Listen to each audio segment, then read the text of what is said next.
నమస్కారం. అమృతం కార్యక్రమానికి మీ అందరికీ స్వాగతం. ఎలా ఉన్నారు అందరూ? మేమందరం కూడా చాలా చాలా బాగున్నామండి. అయితే అందరూ చాలా బాగుండాలి అంటే ఒకటి ఆరోగ్యకరమైన ఆహారం తీసుకోవాలి. రెండోది ఏంటి అంటే చక్కగా వ్యాయామం చేయాలి. ఆ వ్యాయామం కింద చాలా వస్తాయండి. ఒకటి వాకింగ్, సింపుల్గా చాలా సులభంగా అయిపోయేది. రెండోది ఏదైనా యాక్టివిటీ, అంటే అది జిమ్ కానివ్వండి, లేకపోతే మనకి ఇష్టమైన గేమ్స్ ఆడడం కానివ్వండి, అలా అన్నమాట. లేదు అంటే యోగా. ఇవన్నీ కూడా చేస్తేనే దాంతో పాటుగా మనం తీసుకునే ఆహారము మన శరీరానికి అప్లై అవుతూ ఉంటుంది. కేవలం నేను ఆరోగ్యకరమైన ఫుడ్ తిన్నాను చాలు అనుకుంటే మాత్రం చాలా చాలా తప్పు. కానీ ఇది రెండు కూడా కలిసి ఒకటే ట్రాక్లో వెళ్తూ ఉంటేనే మన ఆరోగ్యం మన చేతుల్లో ఉంటుంది. ఏది ఒకటి తగ్గినా కూడా ఇబ్బందే. కాబట్టి ఈ రోజు నుంచి వ్యాయామం ఏదో ఒక రూపంలో చేయడం మొదలు పెట్టేయండి. ఇప్పటికే చాలా లేట్ అయిపోయింది. మరి ఇవాల్టి మన అమృతం కార్యక్రమంలో నేను తయారు చేయబోయే మొదటి వంట ఏంటో తెలుసా? అరటిపండు పొంగణాలు. అదేంటి, పొంగణాలంటే మామూలుగా చక్కగా కారంగా అల్పాహారంగా తీసుకుంటూ ఉంటాము అనుకుంటున్నారా? అరటిపండుతో కూడా పొంగణాలు తయారు చేసుకోవచ్చండి. స్వీట్గా చాలా బాగుంటాయి. మరి ముందుగా అరటిపండు పొంగణాలు తయారు చేసుకోవడానికి కావాల్సిన పదార్థాలు ఏంటో చూసేయండి. అరటిపండు పొంగణాలు తయారు చేసుకోవడానికి కావాల్సిన పదార్థాలు: అరటిపండు 1, గోధుమ పిండి 1 cup, cocoa powder 1 tablespoon, ఉప్పు తగినంత, వంట సోడా చిటికెడు, బ్రౌన్ షుగర్ 2 టేబుల్ స్పూన్లు, పెరుగు కొద్దిగా, నూనె 4 టేబుల్ స్పూన్లు. అరటిపండు పొంగణాలు తయారు చేసుకోవడానికి కావాల్సిన పదార్థాలన్నీ కూడా సిద్ధంగా ఉన్నాయి. అయితే ఇది నాకు ఎంత ఇష్టం అంటే అండి, అరటిపండు లవర్స్ అందరికీ ఇది ఖచ్చితంగా చాలా ఇష్టపడతారు. అయితే అరటిపండు గోధుమ పిండి ఈ కాంబినేషన్లో చక్కగా పొంగణాల పెనం మీద మనం వేస్తున్నాం అనమాట. అయితే ఇప్పుడు మన గోధుమ పిండి చాలా సందర్భాల్లో మనం ప్రతిరోజు గోధుమ పిండిని వాడుతూ ఉంటాం. గోధుమ పిండి చాలా మంచిదండి. అంటే ఒకటి మనకు మంచి శక్తిని ఇస్తుంది, అలాగే మన రక్తంలో ఉన్నటువంటి చెడుని ఏమైతే ఉందో అది క్లియర్ చేస్తుంది అనమాట. బ్లడ్ని ప్యూరిఫై చేయడానికి గోధుమ పిండి చాలా బాగా ఉపయోగపడుతూ ఉంటాయి. అలాగే గోధుమ పిండిలో మనకు విటమిన్ B6 ఉంటుంది, ఫాలిక్ యాసిడ్ ఉంటుంది, తర్వాత జింక్ ఉంటుంది. ఇవన్నీ అధికంగా ఉంటాయి కాబట్టి మనకు చక్కగా పిల్లలకు చపాతీలు, పుల్కాలు ఏది పెట్టినా కూడా కొంచెం చాలా స్ట్రాంగ్గా ఉంటారు. అండ్ ఎనర్జీ కూడా చాలా బాగా వస్తూ ఉంటుంది అనమాట.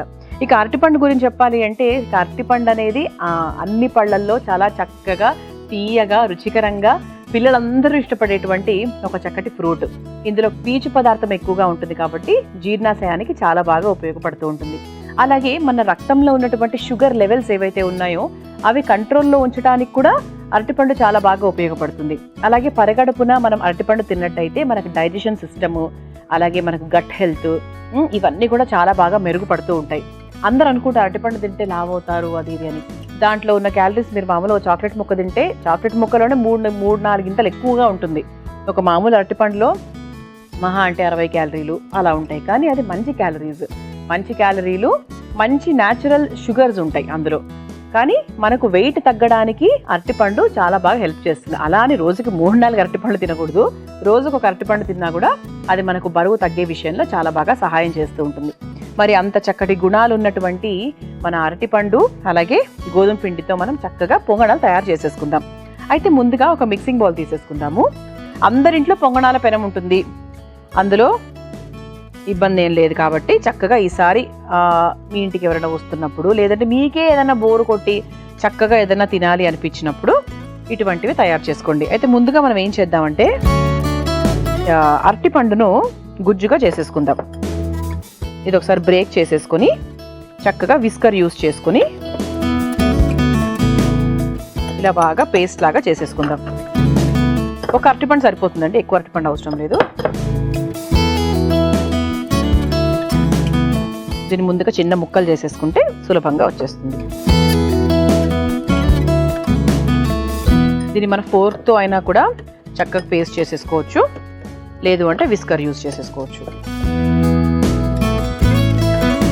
అరటిపండు మనకి అంటే 6 నెలల పిల్లల నుంచి కూడా చక్కగా, అంటే మనం మొదలు పెట్టేది అరటిపండుతో సాధారణంగా, ఎందుకంటే త్వరగా జీర్ణం అయిపోయేటువంటి పండు కాబట్టి మనకి ఎవరికైనా కూడా చక్కగా తినొచ్చు. అండ్ అలాగే వెంటనే ఇచ్చేటువంటి ఎనర్జీ ఏది ఉంది పళ్ళల్లో అంటే ఒకటి అరటిపండు అండి. అది మాత్రము అందరూ ఒప్పుకోవాల్సిన విషయమే. చాలా అంటే ఇన్స్టెంట్ ఎనర్జీ అంటాం కదా, అలా వస్తుంది. చూసారా, ఇలా విస్కుతో చక్కగా గుజ్జులాగా తయారు చేసేసుకున్నాం. దీన్ని పక్కన పెట్టేద్దాం. ఇప్పుడు ఏంటి అంటే గోధుమ పిండి వేసేసుకుందాం. ఇందులో గోధుమ పిండి ఒక 1/2 కప్పు వేసుకుంటున్నాను. గోధుమలు మామూలుగా చాలామంది బయట గిర్నీలో గోధుమలు తీసుకొని వాళ్ళు ఆడించుకుంటారు. అప్పుడు గోధుమ పిండి మనం ఇప్పుడు బయట దొరికేవి ఏంటి అంటే కొంచెం మిక్స్ ఉండొచ్చు. అందుకు మనకు స్వయంగా మనము దగ్గరుండి చేయించుకుంటే ఇంకా ఆ గోధుమలు ఇంకా నాణ్యతగా మంచి క్వాలిటీతో మనకు వస్తాయి. ఆ తర్వాత ఇందులో పిల్లలకు అంటే ఇటువంటివన్నీ కూడా మనం పిల్లల్ని టార్గెట్ చేసి చేస్తూ ఉంటాం కదండి. అందుకు ఇందులో కాస్త కోకో పౌడర్. కోకో పౌడర్ మంచిదే అండి. అంటే ఇందులో కెఫైన్ కంటెంట్ అది ఉన్నా కూడా కోకో పౌడర్ మంచిది. ఇది అన్స్వీట్ అండి, దీంట్లో స్వీట్నెస్ ఏమి ఉండదు. ఆ తర్వాత చాలా తక్కువ ఉప్పు అనమాట, చాలా కొంచెం, జస్ట్ అసలు వేసామా వేయలేదా అన్నట్టు మాత్రం కొంచెం వేయాలంతే. ఆ తర్వాత ఇందులో కాస్త సోడా కూడా చాలా కొంచెం, అంటే అన్నిట్లో మనం వెయ్యమండి. అమృతంలో అసలు ఇలాంటివన్నీ కూడా చాలా అతి తక్కువ వాడకంలో ఉంటామన్నమాట. కానీ ఈ పొంగణాలు ఏంటి అంటే ఖచ్చితంగా పొంగణాలు పేరులోనే ఉంది పొంగాలి. అందుకేంటంటే ఇది చక్కగా కొంచెం పొంగాలంటే మనం కాస్త సోడా వేసుకుంటున్నాం. ఇది సాధారణంగా ఏంటంటే ఈ పిండి తయారు చేసుకొని రాత్రే పెట్టేసుకుంటారు. అంటే కొన్ని ఊర్లలో ఇది రకరకాల పేర్లతో పిలుస్తూ ఉంటారు దీన్ని. ఇది మనం పొంగణాల రూపంలో వేసుకోవచ్చు, లేదు అంటే కొన్ని ఊర్లలో కొంచెం పెద్దగా వేస్తారు. అలా మనకి రకరకాల షేప్స్లో రకరకాల ఊర్లలో మనకి పిలుస్తూ ఉంటారు రకరకాల పేర్లతో. కానీ ఇది ఒక 8 గంటల పాటు అలా మంచిగా ఫర్మెంట్ అయిందనుకోండి, అసలు ఏ సోడా అవసరం లేదు, చక్కగా మనకి పొంగుతుంది. కానీ మనం ఇప్పటికిప్పుడు చేసుకుంటున్నాం కాబట్టి కాస్త సోడా వేసుకున్నాం అంతే. ఆ తర్వాత మనం అరటిపండు మాత్రమే వేసుకున్నాము, ఇంకా వేరే ఏది వేసుకోలేదు కాబట్టి స్వీట్కి సంబంధించింది. బ్రౌన్ షుగర్ వేసేసుకున్నాము. ఆ తర్వాత చాలా కొంచెం పెరుగు అనమాట, మనకి ఆ పులుపు ఆ ఫెర్మెంటెడ్ టేస్ట్ రావడానికి. ఒకసారి కలిపేసుకుందాము. మనకు షుగర్ పౌడర్ కూడా వేసుకోవచ్చండి. ఇది మనకు పొంగణాలంటే తెలుసు కదా ఎలా ఉండాలో, దోశ పిండిలాగా ఉండాలి. అందుకు దానికి తగ్గట్టుగా మనం నీళ్లు పోసుకుందాము.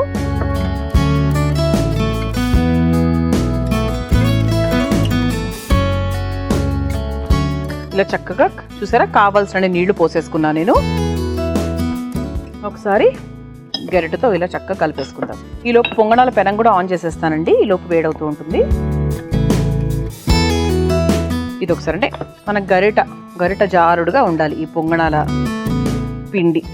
ఇలా రంగు చూసారా, రంగు బాగుంది, వాసన కూడా చాలా బాగా వస్తుంది కోకో పౌడర్ వేయడం వల్ల. కోకో పౌడర్ ఒకవేళ లేకపోతే వదిలేయచ్చు, ఇబ్బంది లేదండి. అంటే దానివల్ల కొత్తగా ఇందులో మార్పులు వచ్చేది ఏం లేదు. మనకు ముఖ్యంగా కావాల్సింది అంటే గోధుమ పిండి, అరటిపండు, కాస్త సోడా, మిగతావన్నీ అనమాట.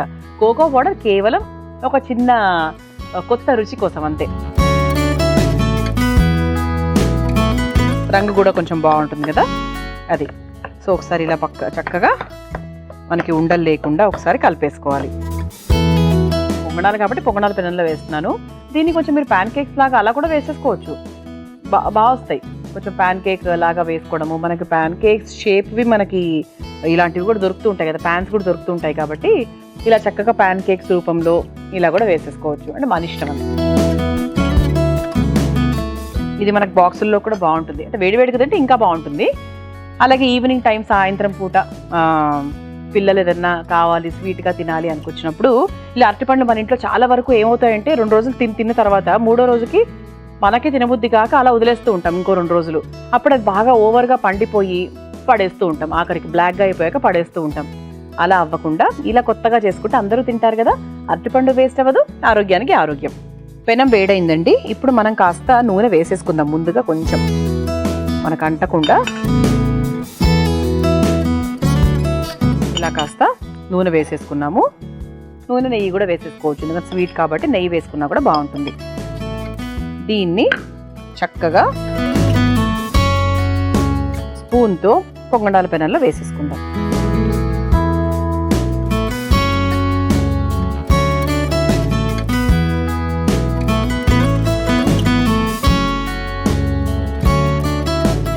ఇలా అన్నిట్లో చక్కగా వేసేసుకుందాం. కొంచెం సిమ్లోనే ఉంచుకుందాం దీన్ని.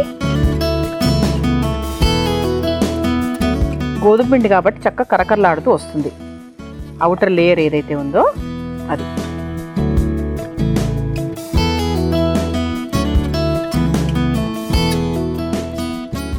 చూసారా, ఇలా సిమ్లో చక్కగా మనం అన్నీ కూడా పొంగణాల్లాగా వేసేసుకున్నాం. సో పైన నుంచి ఒక్కసారి ఇలా నూనె ఇలా వేసేసుకున్నామంటే మనకు అంటకుండా ఉంటాయి, బాగుంటాయి, రుచికరంగా ఉంటాయి. దీన్ని మనం ఒక 2 నిమిషాలండి అటు ఇటు తిప్పుతూ ఉంటాను, ఎందుకంటే ఇటువైపు కాలాలి అటువైపు కూడా కాలాలి పొంగడాల్లో, కాబట్టి మీ అందరి కోసం ఈ చిట్కా. ఈరోజు బొప్పాయి ఉపయోగాల గురించి మాట్లాడుకుందాం. బొప్పాసకాయలో పాపైన్ అనేటటువంటి ఒక ఎంజైమ్ ఉంటుందండి. అది మనకు ప్రోటీన్ ఫైబర్స్ని విచ్ఛిన్నం చేయడంలో చాలా బాగా ఉపయోగపడుతుంది. తద్వారా ఏంటంటే మలబద్ధకం తగ్గుతుంది, కడుపులో ఉబ్బరం తగ్గుతుంది, అలాగే ఐబిఎస్ సమస్య నుంచి చాలా వరకు మనం బయటపడొచ్చు. మరి ఈ చిట్కా మీకు అవసరమైతే తప్పకుండా ప్రయత్నించండి. మనం చక్కగా అరటిపండు, గోధుమ పిండి అవన్నీ వేసుకొని చక్కగా పొంగణాల్లాగా వేసుకున్నాం. అయితే సాధారణంగా మనకు పొంగణాలు అలా తిప్పగానే అలా వచ్చేస్తూ ఉంటాయి, కానీ అరటిపండు వేయడం వల్ల అంత కరెక్ట్గా అంటే పొడి పొడిలాడుతూ రావు, ఇలా వస్తాయన్నమాట. అంటే కొంచెం మనకు దగ్గర పడినట్టుగా ఉంటాయి, ఎందుకంటే అరటిపండు ఉంది కాబట్టి. మేబీ ఏమైనా 8 గంటల పాటు నానబెట్టుకొని ఆ తర్వాత తయారు చేసుకుంటే ఏమైనా కరెక్ట్గా వస్తాయేమో చూడాలి. ప్రస్తుతానికి మాత్రం చక్కగా పొంగడాలు తయారైపోయాయి కాబట్టి స్టవ్ ఆఫ్ చేసేస్తున్నానండి. ఇలా తయారైనటువంటి పొంగడాలను చక్కగా ఒక ప్లేట్లోకి తీసుకుందాం. ఈ రంగు కూడా మనకి ఇలాగే ఉంటుంది, ఎందుకంటే ఇది మనకు అరటిపండు కాబట్టి. కానీ పిల్లలు మాత్రం చాలా ఇష్టపడతారు అండ్ ఆరోగ్యానికి కూడా చాలా చాలా మంచిది.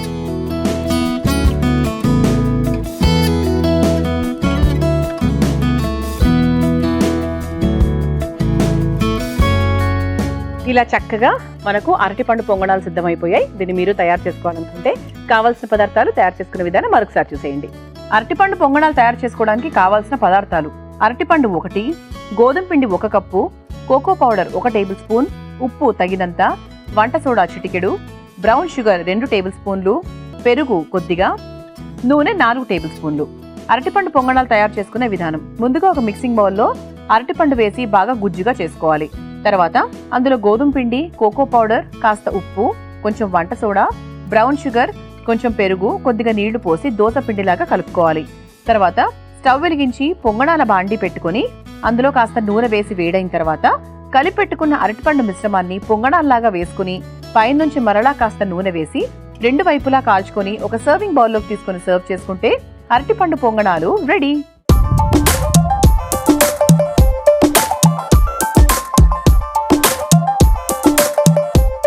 చూసారు కదా అరటిపండు పొంగడాలు తయారు చేసుకోవడానికి కావాల్సిన పదార్థాలు, తయారు చేసుకునే విధానం. ఇప్పుడు రుచి చూసి ఎలా ఉందో చెప్తాను. పైన భాగం అయితే కరకరలాడుతూనే ఉందండి.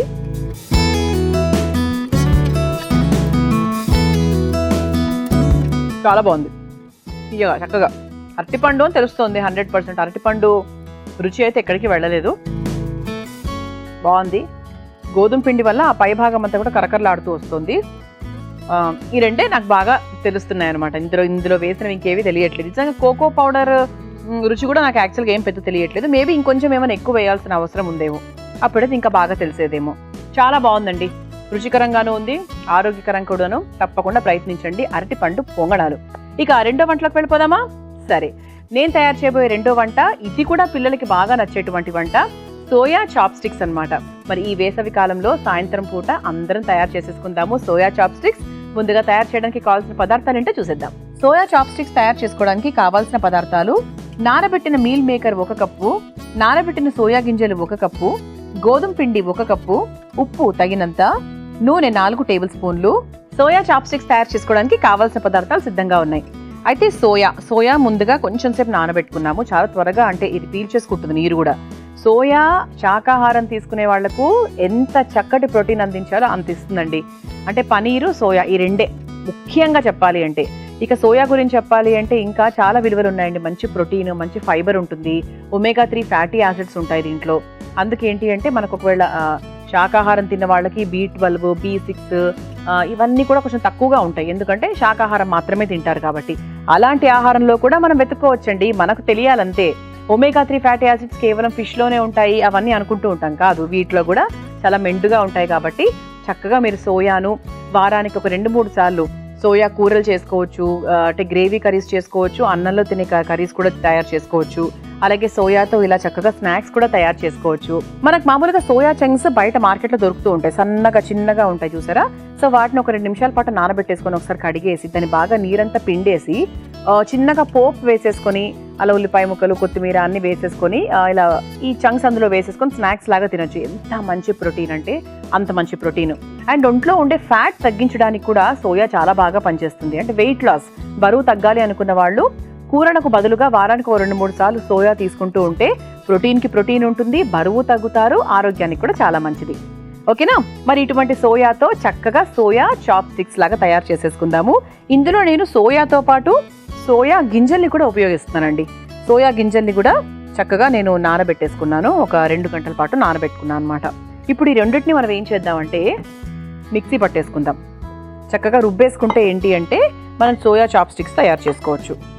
సోయా అలాగే సోయా గింజలు కూడా సమపాళాల్లో అనేం లేదు, కొంచెం సోయా గింజలు కాస్త తక్కువ తీసుకున్నా సోయాతో చూసుకుంటే.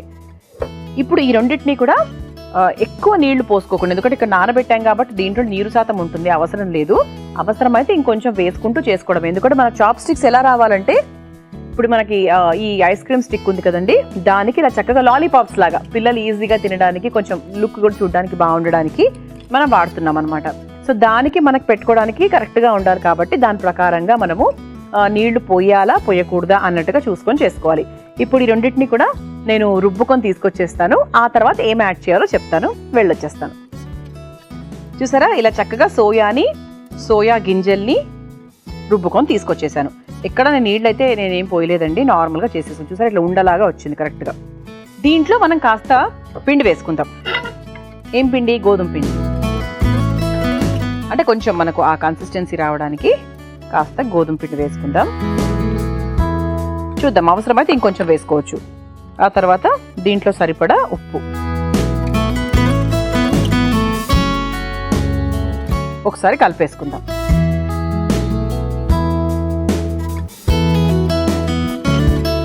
ఇది మనకు డీప్ ఫ్రై కూడా కాదండి, అంటే మనం పిల్లల పాయింట్ ఆఫ్ వ్యూ చేసుకుంటున్నాం కాబట్టి కేవలం ఒక 4 స్పూన్ల నూనె వేసుకొని అటు ఇటుగా కాల్చుకుంటున్నాం అంతే. ఇక్కడ మనకి ఇందులో ఉప్పు వేసేసుకున్నాను, పిండి వేసేసుకున్నాను. ఇంకా స్టవ్ ఆన్ చేసేస్తాను.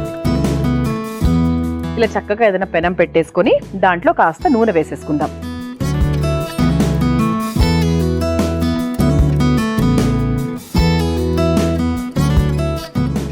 చాలా తక్కువ, అంటే నేను ఇందులో ఒక 3 స్పూన్లు వేసినప్పటికీ అది తీసుకునేది మళ్ళీ అందులో 1-1.5 స్పూన్, మిగతా నూనె అలాగే మిగిలిపోతుంది చూడండి. ఇప్పుడు మనం ఏం చేద్దామంటే చక్కగా మనం తయారు చేసుకొని పెట్టుకున్నటువంటి ఈ సోయా మిశ్రమం ఏదైతే ఉందో దాన్ని చక్కగా ఇలా పెట్టుకొని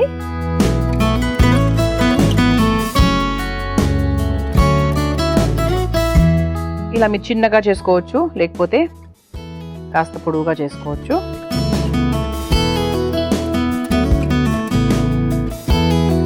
కొంచెం మీరు లావుగా చేసుకుంటే ఏంటంటే అంటే ఈ స్టిక్ అనేది విడిపోకుండా ఉంటుంది. మరి దాన్ని పలచగా ఒత్తేసుకుంటే కూడా రాదు. ఇలా చేసుకోవచ్చు అన్నమాట.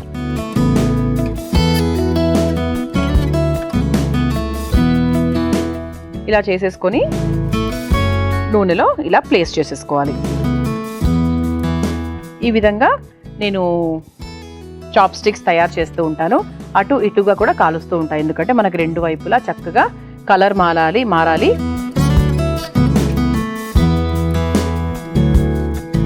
ఇలా చక్కగా చాప్ స్టిక్స్ అన్ని నేను రెడీ చేస్తూ ఉంటాను. ఇది మనకి ఏంటి అంటే టొమాటో సాస్తో, పిల్లలు సాధారణంగా దాంతోనే తింటూ ఉంటారు కదా, ఇలా టొమాటో సాస్తో తింటే చాలా చాలా బాగుంటుంది అనమాట. ఈ విధంగా నేను నూనెలో కొంచెం రంగు మారేంత వరకు వేయించుకుంటూ ఉంటానండి. అందరి కోసం ఈ చిట్కా. ఈరోజు యాలక్కుల గురించి మాట్లాడుకుందాం. యాలక్కులను తరచూ తీసుకుంటూ ఉండడం వల్ల క్యాన్సర్ కణాలు చాలా వరకు తగ్గే అవకాశం ఉంటుంది. అలాగే లివర్ని డీటాక్స్ చేస్తుంది, అలాగే డైజెషన్ని కూడా బాగా పెంపొందించుతుంది, తద్వారా జీర్ణశక్తిని బాగా పెంపొందించుతుంది. మరి ఈ చిట్కా మీకు అవసరమైతే తప్పకుండా ప్రయత్నించండి. మనం చక్కగా సోయా అలాగే సోయా గింజల్ని చక్కగా కచ్చాపచ్చాగా రుబ్బుకొని అందులో కాస్త పిండి వేసుకొని ఇలా చక్కగా స్టిక్స్కి మనము గుచ్చేసామన్నమాట. చూసారా ఎంత బాగున్నాయో? తక్కువ, అంటే నేను 3 స్పూన్ల నూనె మాత్రమే వేశాను, అయినప్పటికీ కూడా ఇందులో ఇంకొక 1.5 స్పూన్ నూనె ఉండిపోయింది. ఇలా చక్కగా అన్ని వైపులా అలా తిప్పుకుంటూ కాల్చుకోవాలి. ఇది అయిపోయిందండి, స్టవ్ ఆఫ్ చేసేస్తున్నాను.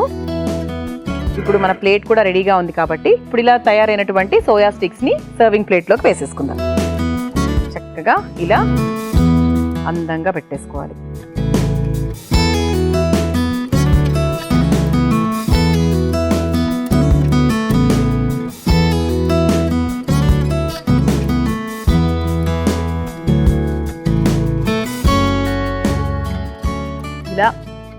వేడి వేడిగా కరకరలాడే సోయా చాప్ స్టిక్స్ సిద్ధమైపోయాయి. దీన్ని మీరు తయారు చేసుకోవాలనుకుంటే కావాల్సిన పదార్థాలు తయారు చేసుకునే విధానం మరొకసారి చూసేయండి. సోయా చాప్ స్టిక్స్ తయారు చేసుకోవడానికి కావాల్సిన పదార్థాలు: నానబెట్టిన మీల్ మేకర్ 1 కప్పు, నానబెట్టిన సోయా గింజలు 1 కప్పు, గోధుమ పిండి 1 కప్పు, ఉప్పు తగినంత, నూనె 4 టేబుల్ స్పూన్లు. సోయా చాప్ స్టిక్స్ తయారు చేసుకునే విధానం: ముందుగా ఒక మిక్సింగ్ బౌల్లో నానబెట్టుకున్న మీల్ మేకర్, నానబెట్టుకున్న సోయా గింజలు వేసి రుబ్బుకొని తెచ్చుకోవాలి. ఆ తర్వాత రుబ్బుకున్న సోయా మిశ్రమంలో కొంచెం గోధుమ పిండి, సరిపడా ఉప్పు వేసి ముద్దలాగా కలుపుకోవాలి. తర్వాత స్టవ్ వెలిగించి తవా పెట్టి కాస్త నూనె వేసి వేడైన తర్వాత ఒక్కొక్క స్టిక్ తీసుకుని కలిపి పెట్టుకున్న ముద్దను స్టిక్స్ కి అమర్చుకొని వేడి చేసుకున్న తవా మీద వేసి 2 వైపులా రంగు మారేదాకా కాల్చుకొని ఒక సర్వింగ్ ప్లేట్ లోకి తీసుకుని సర్వ్ చేసుకుంటే సోయా చాప్ స్టిక్స్ రెడీ.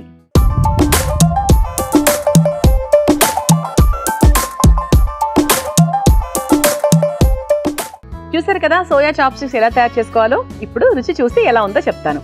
చాలా ఈజీగా తయారు చేసుకోవచ్చు, ఖచ్చితంగా బాగుంటుంది కూడా. చెప్తాను ఎలా ఉంది.